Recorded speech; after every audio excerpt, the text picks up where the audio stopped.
देखो जो ये बात है बहुत पुरानी, यही कोई लगभग 4 साल हुए होंगे इस बात को।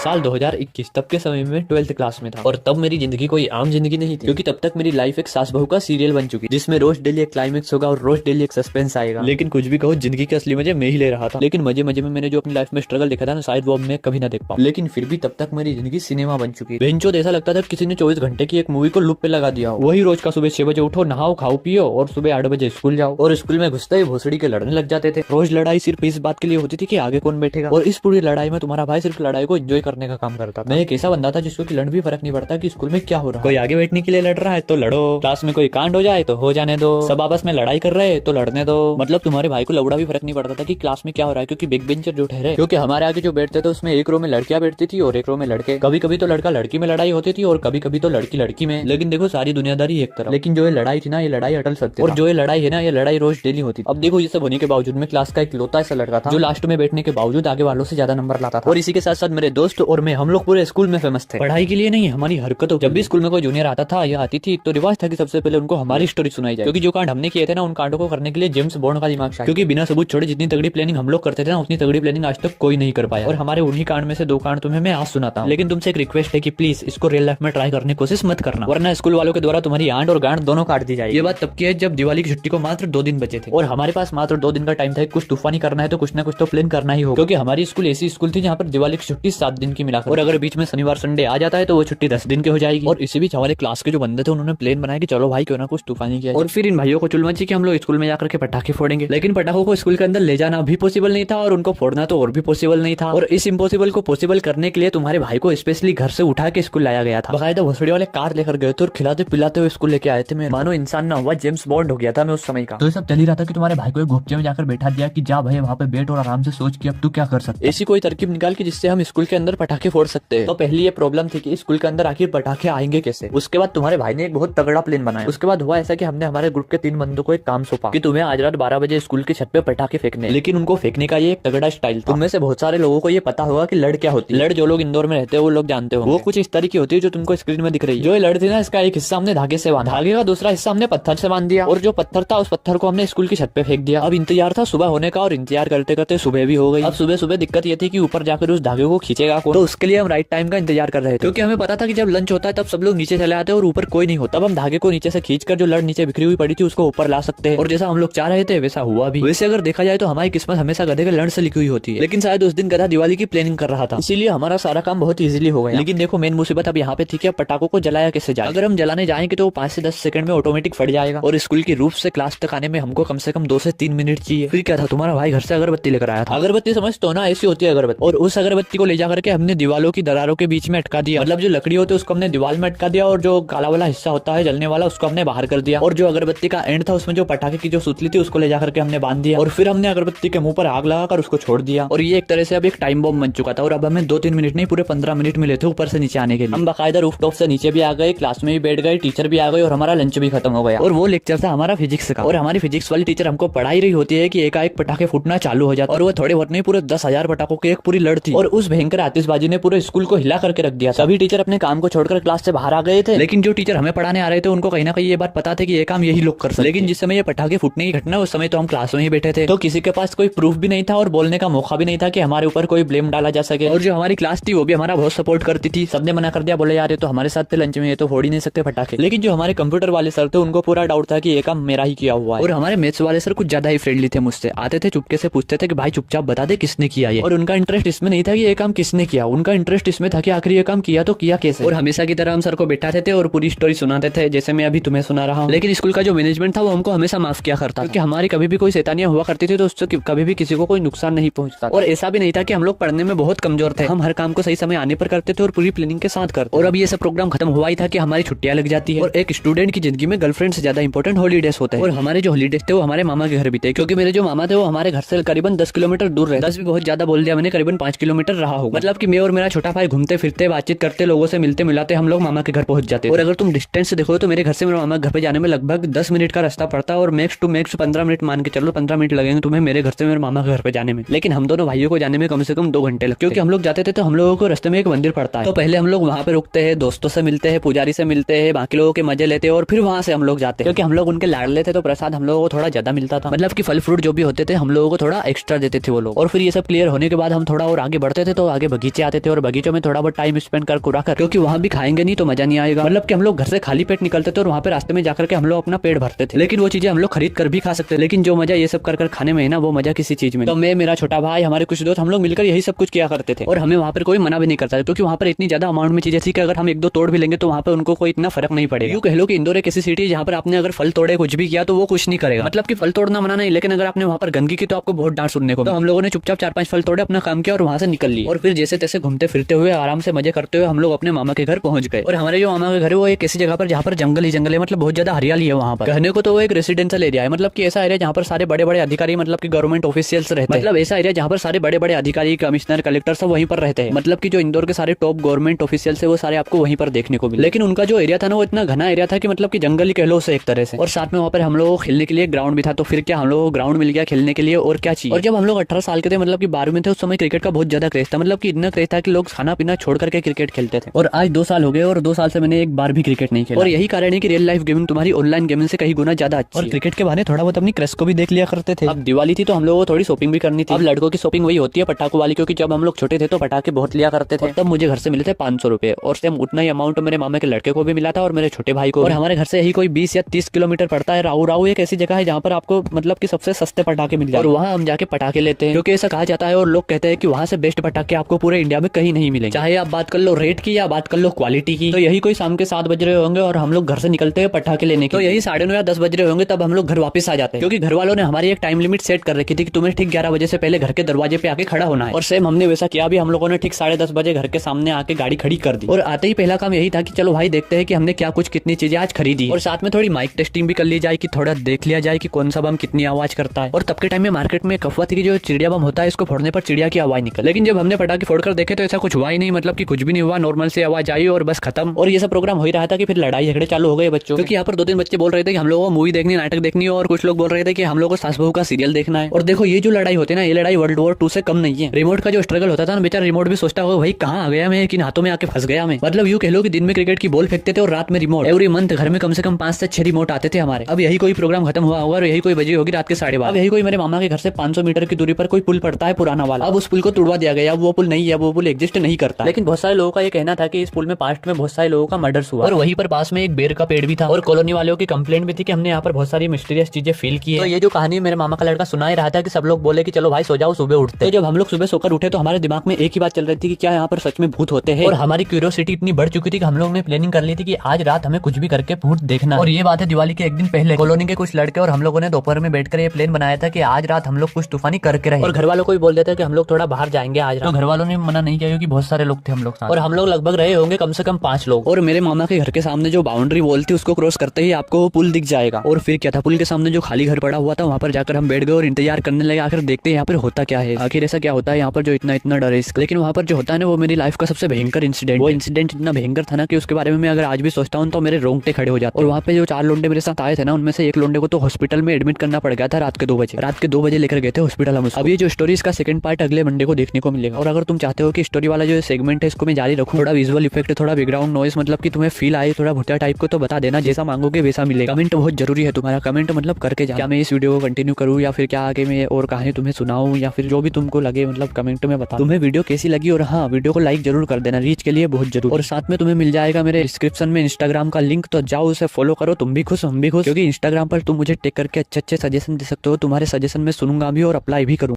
खत्म, bye bye, ta-ta, goodbye, गया।